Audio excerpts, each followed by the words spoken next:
Welcome to my monthly The Expat Career and Lifestyle podcast.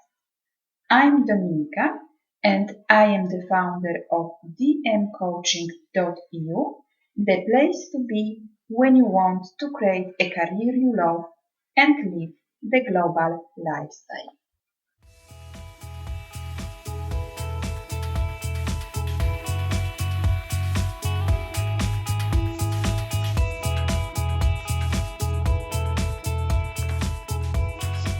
Hello everyone and welcome to our monthly podcast. So today I have a great pleasure to speak with Beatrice Carafa, a life coach and trainer based in Rome, Italy. Beatrice works with international clients in the areas of education, effective communication, personal growth and life meaning.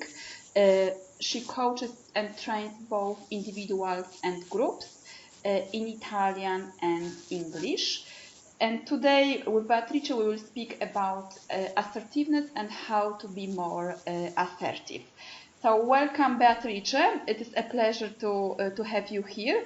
So please tell us more about yourself and about your background. Well, thank you so much, Dominika, for inviting me to this interview. And it's a pleasure for me as well to be here. A little bit more about my background. I'm Italian by family origins and Canadian by birth, and I live and work in Rome. I've been a life coach since my first training in cognitive coaching in 2008, followed by continued training as a professional life coach and NLP practitioner and trainer. At present, I'm finalizing my ICF PCC certification process, which is pretty long. I started my career as an ESL teacher for foreigners, and then eventually I created programs for language learners, which integrated both my coach and NLP training. Now I work as a freelance life coach, and the clients that I coach find support in areas like education and learning, effective communication, especially assertiveness, conflict resolution, nonverbal communication. And I'm realizing more and more that my clients request support for finding life meaning and purpose. And so I'm starting to introduce the universal law of attraction to my coaching practice as well. Mm-hmm. Yeah. Okay, wow. So yeah, so you did a lot. So so well done for your background and for your qualifications in coaching and English, and how are you combining your skills? Thanks. Okay, so let's start. So today we will speak about assertiveness. So what is your view about assertiveness, and how can you describe assertiveness? Yeah, well, I see assertiveness really as the number one communication tool for successful relationships. It's so powerful. It helps us to listen and speak empathically, and also to communicate our feelings and our needs. What assertiveness comes down to in the end is the value of respect. It's respect for oneself, one's personal rights, thoughts, desires, feelings, and opinions, and respect for others and for other people's, rights, desires, feelings, and opinions. It's also about becoming aware of your reactions to communication, and then taking those reactions and shifting them to a response mode. Assertiveness also involves being aware of how you express yourself both verbally and non-verbally, so as to avoid words and attitudes which can cause conflict. In fact, I think that assertiveness really has the power to transform potential conflicts into peaceful dialogues. And it's all about connecting compassionately with an understanding of the way in which your words and your actions affect yourself and those around you. Mm-hmm. So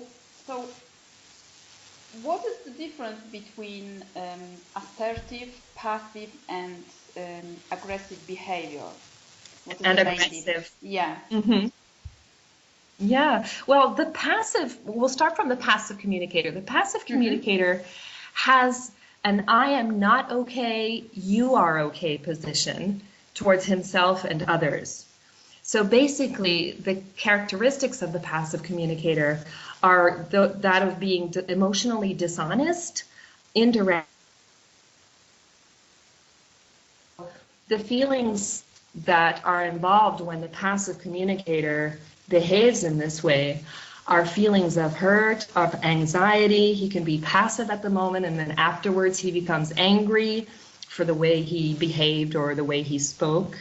And it also influences the other person's behavior, because if you are a passive communicator, the other person will probably feel irritated, sorry, or even refused by you, because that other person can actually perceive the lack of authenticity in your communication.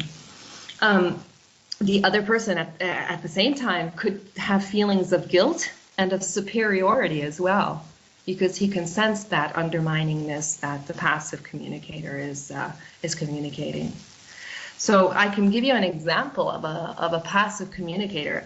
If she's going out on a date, okay, so her date asks her, where would you like to go for dinner? The passive communicator would say, oh, I don't mind.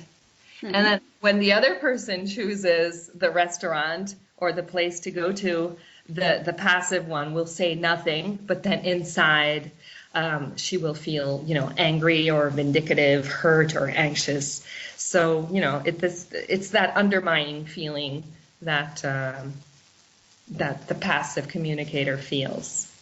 So that's the passive one. The aggressive communicator is the opposite. The aggressive communicator has the I am okay, you are not okay position towards himself and toward others. And the way he or she behaves is being emotionally very direct, self-enhancing, extremely expressive, but very inappropriate because it's at the other person's expense, right? So how does the aggressive person feel when he or she is communicating? Righteous, could feel superior, disdainful at the moment, and probably actually, it's often the case that the aggressive behavior, the aggressive communicator feels guilty afterwards, because after thinking about his behavior or his way of communicating, he feels a sense of guilt. Now, the other person, the one communicating with the aggressive person, probably feels very angry and vindictive as well, and toward himself, the other person could feel hurt, humiliated. I mean, why is this person being so aggressive toward me? So feelings of hurt could come about. And let me think of an example for that. If someone says, just following the restaurant example, if someone says, I'd love to go eat Chinese tonight, the aggressive communicator could probably say something like, no, tonight we're going to a Mexican restaurant, and if you don't go, that's too bad for you because I've already reserved the table. So it's like really inappropriate because it's really at the other person's expense and not considering the other person's feelings at all. So that's the aggressive. Now, the assertive communicator has the position of I am okay and you are okay. So the behavior is emotionally honest, it's direct, it's self-enhancing, and it's appropriate. So it's the feelings that are involved, it's trusting, sure of oneself, there's respect for oneself and for others.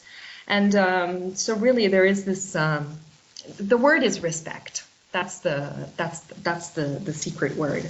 And the other person who is, in the relationship with the assertive communicator feels valued and respected. So an example would be like, where would you like to go to dinner?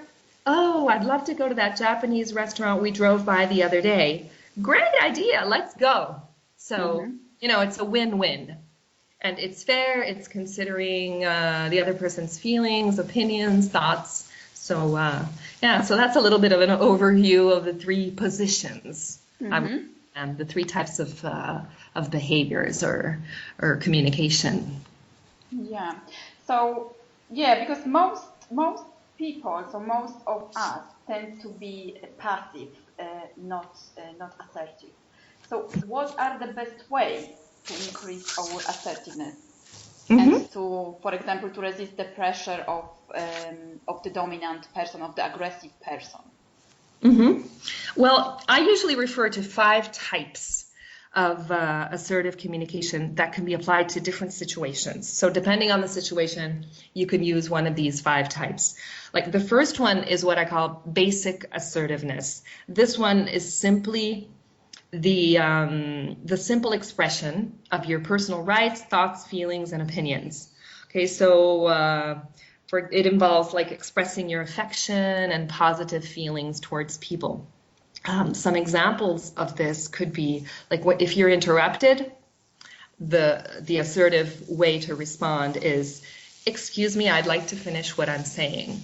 So, very direct, very a matter of fact, not passive. A passive person would just sit there and be interrupted. An aggressive person would just interrupt back.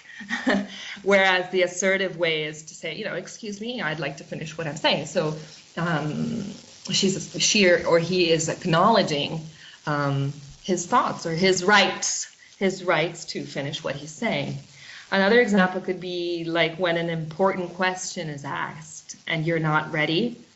You could say, I'd love to have some time to think about that. So that's very assertive. Or when you want to refuse a request someone is making of you, you can say, well, no, this is not a good moment for me. Let's talk about it some other time.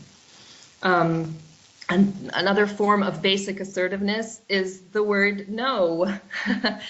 Saying no is difficult for some people, but it's very powerful and very assertive. So saying no is part of this basic assertiveness communication.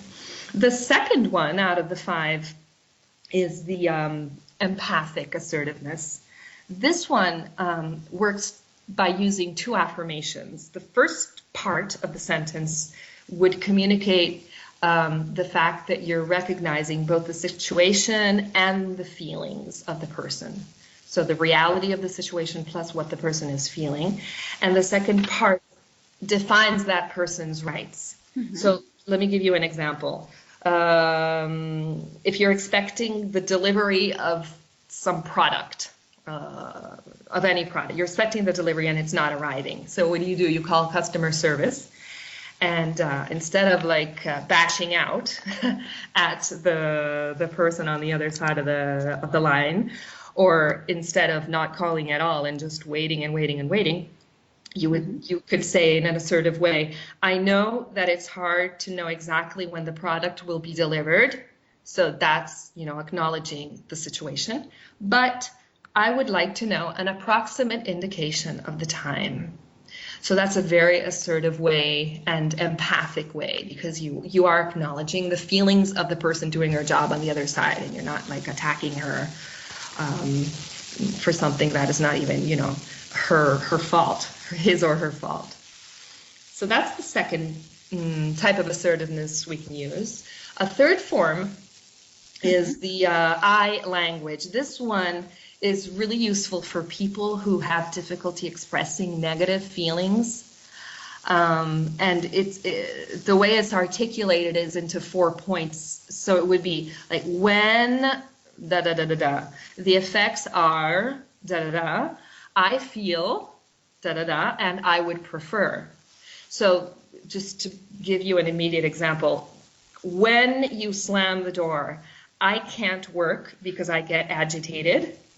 I feel disrespected. I would prefer you close the door silently. So it's really putting it all together. The reality of you're acknowledging the situation, you are expressing the way you feel, and you're expressing your desire. So that's totally assertive.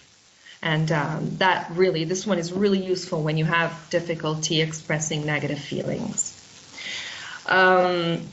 The fourth one is called escalating assertiveness. This is really useful for mothers with their children. Mm-hmm. This one, you begin with a minimal assertive response, and if the other person or child continues to violate your rights, you gradually increase the assertiveness and you become more firm.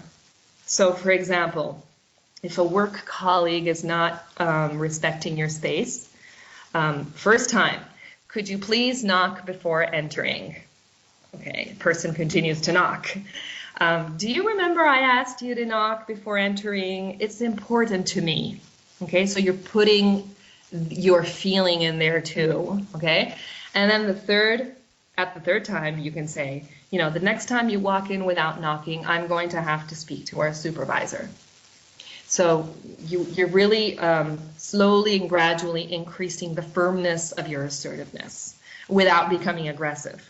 Mm-hmm. So this is really what I was saying before, going from an instinctual reaction to a pondered response. So you are responding in an empathetic way instead of, being aggressive and saying, look, just get out of here. So, this is the escalating, very, very powerful. The last form is the confrontational. This one here, it can be used when the other person's words don't match, like when they contradict their actions. Okay, so the way it works is that you objectively describe what the other person said he or she would have done, then you describe what they did, and then the speaker says what he or she actually wants. So, and the important thing about this is that it needs to be spoken in a matter-of-fact way, like without judgment. So basically, you could say, for example, you said you would pick me up at 8. It's 8:25 now. I need you to be on time or to call me saying you'll be late. Okay, so instead of saying, it's 8:25, you're late, it's like so important to also use the right tone of voice. Mm-hmm. A lot of paraverbal communication could be added to this whole topic here, because it's also very important the way you say what you say. So this was the 5th one, and the practice of these 5 forms of assertiveness are really, really good exercise to start integrating them into your day-to-day communication. And as you do that, it's going to become your natural way of being, and people are going to, really notice the positive shift in your communication and in your behavior. So, yeah. Mm-hmm. Yeah, that sounds very, very, very interesting. So we have, just to recap, so we have the 5 types. So the first one is basic assertiveness. Then we have empathy, assertiveness. Then I language, escalating, and the last one is confrontational. Confrontational. Okay. Yes, exactly. And one thing that quickly, one little exercise that I can give out to the listeners is to, over the next week, try to give 3 compliments to someone and notice how that makes you feel. It's interesting. And it's also interesting to notice how you feel when you receive them. Like, do you easily accept compliments, or do you disconfirm them? By denying them or giving some sort of huge, important reason why it's not true. So that's an exercise that can be done. Give compliments and acknowledge the way you feel when you receive them. That's something that can be done to practice assertiveness. Yeah, that's a great exercise. So I will do it. Yeah.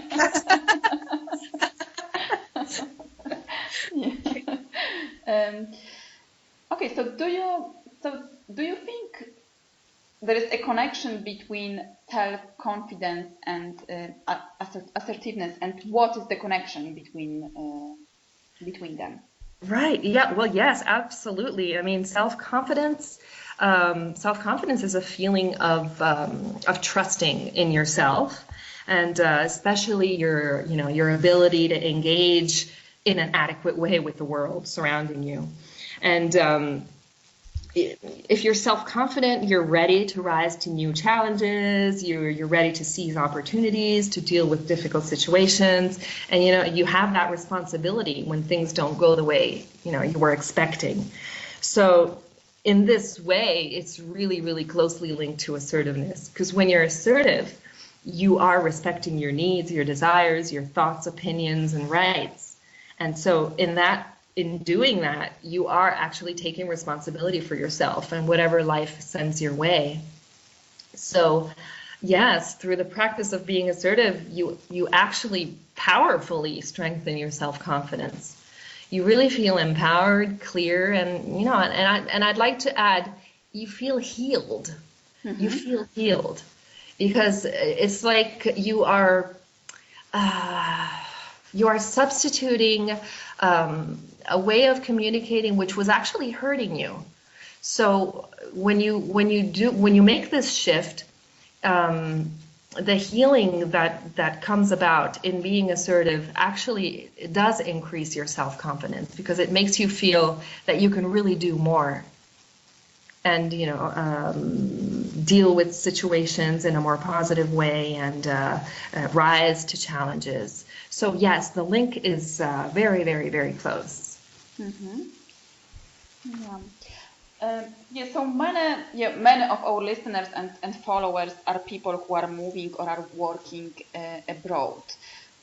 So sometimes when you move abroad and you start to build a new life and a career in a completely different culture, you can feel lost and isolated. And also you bring with you a different style of communication, different points of view, different values, which at the beginning can cause you some difficulties in communication. So how being more assertive can help us in intercultural communication, and how we can use assertiveness to overcome misunderstanding, confusion, and frustration. Right. Yeah. Yes. As an active participant in Rome's international community, many of my clients are foreigners and expats, and most of the time, the main issue that comes up is intercultural communication. So yes, I hear what you're saying, and how to communicate effectively with people from other countries, cultures, and backgrounds is really an issue for people living abroad. What's really wonderful that I noticed is that assertiveness is truly the one global language found at the deep root of all other languages, all over the world. This is because assertiveness, again, is about communicating from a heart level. It's about communicating empathically, compassionately, non-judgmentally. So it goes at a level below the spoken language. It goes deeper, and it speaks to people from all cultural backgrounds. So I really believe that in this way, it's the most effective language form in the world. So really, through practicing the 5 forms of assertiveness, communication is going to become powerfully effective both at home and abroad with people from all over the world and all countries and all cultures. Yeah. Okay, yeah, so we can use, as you said, so we can use 5 types of assertiveness to communicate in the international context. Yes.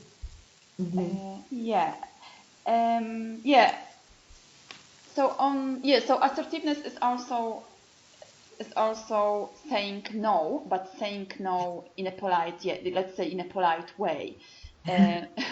So how to say no? Because sometimes it's difficult to say no without feeling guilty.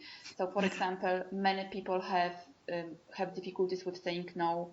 For example, to a client who wants your advice after working hours, or saying no to a friend who wants to spend more time with you and you are working on some project. Right. So how to say no without feeling guilty. Right. So saying no to a friend who wants to spend more time with you, saying no without feeling guilty. Yeah, well, sometimes we tend to forget what our rights as humans are. And remembering those rights actually really empowers us. Let me give you a few examples of what our rights are. I'll just state them as if I were speaking about myself. I have the right to have needs, and that these needs are as important as others' needs. Okay, or another one can be like, I have the right to change my mind. I have the right to make mistakes, to take responsibility for my mistakes and to learn from them. I have the right to say, I don't know. I have the right to be treated with respect. I have the right to say no without feeling guilty. I have the right to not give explanations and excuses for my behavior. I have the right to make illogical decisions. I mean, aren't these liberating? I mean, you see, when we're aware of our rights, guilt can't even be part of our experience. So I think it's really important to remind ourselves of these rights here that we have, and saying no will come naturally at that point. It'll come freely, and any reaction to your no will really not affect you. It will cease to affect you in any way, because you feel in your own, you feel that you have a right to say no, and whatever anyone tells you it's not going to affect that belief. So it's so important to recognize and remember our rights, to keep them in mind.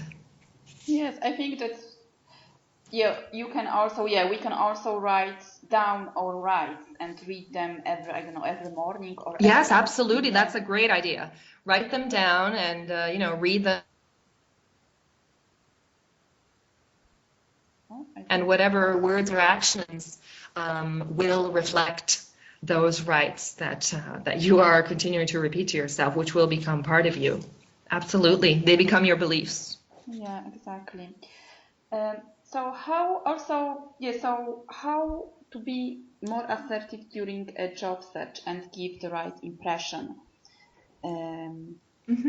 Yeah, again, it's like for any other interpersonal communication. When you come across as assertive, that means that you are a person of respect, right? You respect yourself, your rights, your thoughts, your desires, your feelings, your opinions, etc. And you respect others and others' rights, thoughts, desires, feelings, and opinions. So really, assertiveness is a communication skill, or even better, I would say assertiveness is a way of being that makes you a successful candidate wherever you go. So, and I really think that more and more we're hearing how the ability to have good human relationships is becoming much more important to a company that's hiring than those hard skills that can be learned once you're hired or once you're under a contract. So they're really looking for good human relationship skills. So again, I think practicing assertive communication and behavior until it becomes your natural way of being is really your success token wherever you go, wherever you need to go. So that will make you a successful candidate. Be assertive. You'll get the job. Yeah.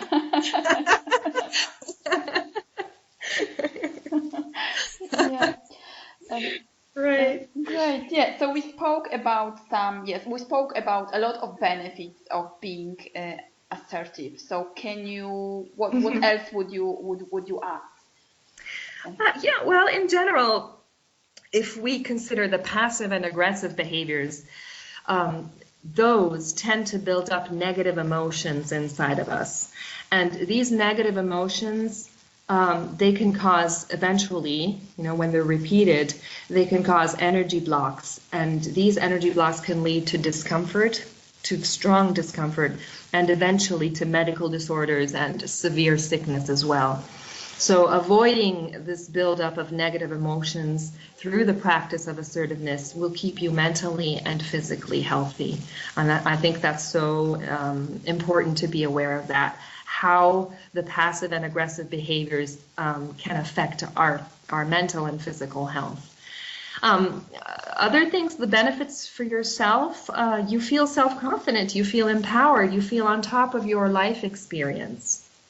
You're giving yourself the respect you deserve, and by others, you could be seen as a peacemaker, as someone to be respected because of the acknowledgement of the needs and the rights, and your ability to be a person who's good in conflict resolution, avoiding conflict.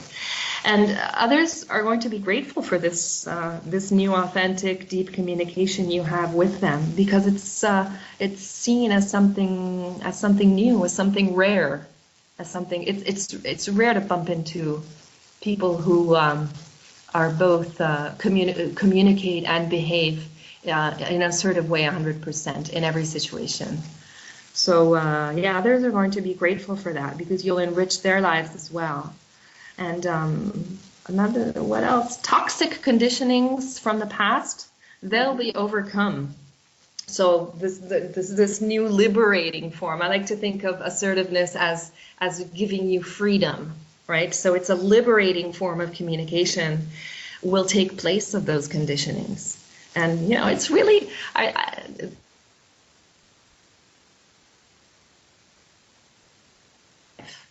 it's really something special to acknowledge your needs and others' needs. Assertiveness, wonderful. Yeah. So there are many benefits of being and of improving your assertiveness as a communication skill. So thank you, Beatrice. Thank you very much for sharing your expertise with us, for sharing your tips and your exercise about free compliments. It was wonderful to speak with you. So where can we find more information about you and your future projects? And I also know that you have a special free gift to share with us today. So please tell us more about Okay. Yes, I have an Italian website. It's www.evolutionenglish.it, where you can find information in Italian there. You can check out my LinkedIn profile, which is in English, and you can send me an email at Carafa. It's BEACARAFA @gmail.com to sign up to my mailing list for updates on my future projects. Yes, I do have a gift for you, and it's a choice between either a one-on-one personal life coaching session or a personal training session on the application and integration of assertiveness in your life. The sessions can be in English or in Italian. They can be in person if you're in Rome, or on Skype if you're abroad. So I'm looking forward to getting to know many of you. And Dominika, I thank you very much for this interview. You're welcome. It was a pleasure to have you here, and thank you for sharing your gift with us. So and I hope to interview you in the future again. Thank you very much, Dominika. It was a pleasure to have this chat with you, and I look forward to collaborating with you. Okay, great.